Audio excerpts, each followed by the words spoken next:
Assalamualaikum. Kalau sekilas ini bisa didebat ya. Siapa bilang sel-sel tubuh kita punya memori? Emangnya kalau punya, di mana disimpannya? Berapa giga? Bla bla bla. Sel-sel itu kan nggak punya otak. Kok bisa punya memori? Ada 1001 argumen, yang mau disangka lagi juga susah. Karena ilmu soal memori kolektif sel-sel tubuh ini masih terbatas. Cuman kalau disodorin bukti ini nih, zaman sekarang tidak ada seorang pun pakar yang bisa menyangka lagi, kecuali pakar yang abal-abal. Orang kena penyakit virus gitu ya, katakanlah cacar air, sekali kena itu dia tidak bakalan kena lagi, kecuali kalau virusnya sudah jauh bermutasi, beda dari virus cacar air yang semula. Karena apa? Karena sistem imun kita itu punya memori. Nah, bahwa sistem imun kita punya memori, itu yang awam pun, yang ilmunya nanggung-nanggung, itu bisa terima kan ya.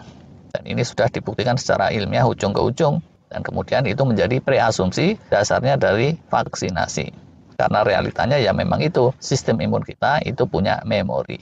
Nyimpannya di mana? Storage-nya di mana? Berapa giga? No, jangan ditanyain kayak gitu.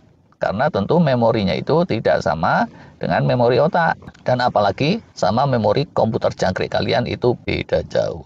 Sampai sini, yang punya dasar ilmu kesehatan atau ilmu biologi barang dikit aja, kayaknya udah paham kan ya. Nah, kalau sistem imun kita bisa punya memori, padahal dia nggak punya otak, wajar dong kalau ada yang menteorikan bahwa di tubuh kita yang bisa punya memori itu nggak cuma otak toh, nggak cuma sistem imun toh, tapi sistem-sistem lain itu juga bisa punya memori. Benar nggak? Ilmunya ini memang belum terang benderang seperti healing di kulit kita kalau kita jatuh kebeset. Tapi makin kesini makin ada tuh temuan-temuan dari pakar yang mendalami di bidang ini yang memukau banyak pakar-pakar lain. Salah satunya, ini bisa jadi kata kunci nih kalau mau searching lebih jauh. Dr. Michael Levin. Ya, ini seorang pakar Amerika turunan Rusia yang punya latar belakang pendidikan yang unik. Dia paham computer science, paham artificial intelligence, dan seterusnya. Dan dia teorikan bahwa secara kolektif, sel-sel di tubuh kita dan juga sel-sel semua makhluk hidup itu punya kecerdasan dan punya memori yang terus saja terpelihara walaupun sel-sel itu ganti berganti berjuta-juta generasi. Jadi, selain punya memori dan kecerdasan, punya juga kemampuan untuk mengkomunikasikan hal itu, bahkan menurunkan atau mengajarkannya kepada pihak-pihak lain dan atau generasi selanjutnya. Masya Allah. Sebenarnya ya, balik lagi soal memori dalam tanda kutip ini, secara intuitif kita tahu loh bahwa memori-memori hidup kita itu nggak cuma kesimpan di otak. Ini salah satu analogi nih.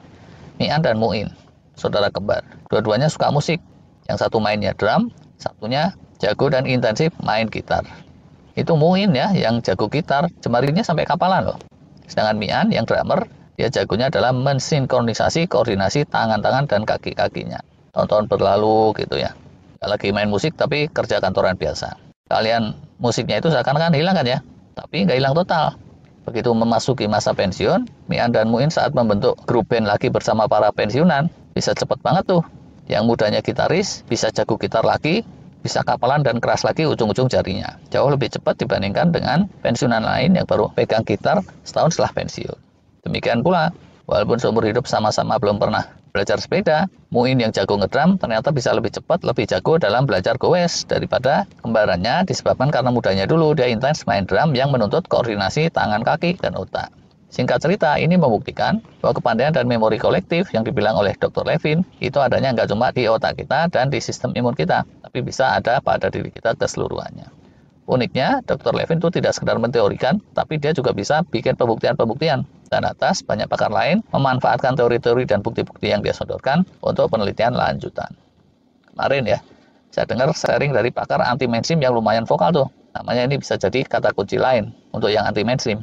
Namanya Nick Norwich, atau lengkapnya Dr. Nicholas Norwich. Dia ini membeberkan hasil penelitian ilmiah yang membuktikan bahwa terkait obesitas dan kelebihan bobot atau overweight, itu tubuh kita punya memori yang kuat, yang cenderung akan diingat-ingat terus, yang menyebabkan udah sukses pun orangnya nurunin berat badan, sel-selnya akan cenderung pengen gotong royong balik gemuk lagi dan lagi. Ujungnya, di satu sisi ini bisa jadi berita buruk buat yang udah ketelanjuran, tapi bisa jadi di balik itu ada hikmahnya untuk pengelolaan berat badan. Hikmah pertama nih ya, sebisa-bisa yang terbaik itu preventif, mending nggak pernah gemuk sekalian, khususnya belum ketelanjuran. Karena sekali ke sono, dia bakal jadi memori yang susah hilangnya. Ini kayak orang rokok tuh, atau peminum alkohol. Atau ibaratnya si Miun tadi, mending nggak pernah jadian sama sekali sama si Mince yang paling kecentilan sedunia, daripada sempat jadian terus jadi mantan. Lah memorinya bisa nggak hilang-hilang, bahkan sampai dodonya pensiun sekalipun. Lanjutannya ini bisa dibilang hikmah pertama nomor 1B gitu ya. Kalau udah muncul tanda-tanda buruk, jangan ditunggu berlarut-larut, jangan sempat berlama-lama, mesti segera disikapi. Ibu-ibu habis hamil gitu, kan gemuk tuh, segera aja diet. Karena kalau baru bentar gemuknya, itu kayak orang ngapalin besok mau ulangan tuh, gak lama kemudian bisa lupa semua. Tapi kalau udah nancep jadi memori jangka panjang, ya udah, dia akan cenderung menetap di situ. Hikmah kedua berikutnya, walaupun itu susah hilangnya, bukan artinya nggak bisa hilang sama sekali. Allah itu maha bijaksana, subhanallah, jadi kita jangan pesimis juga.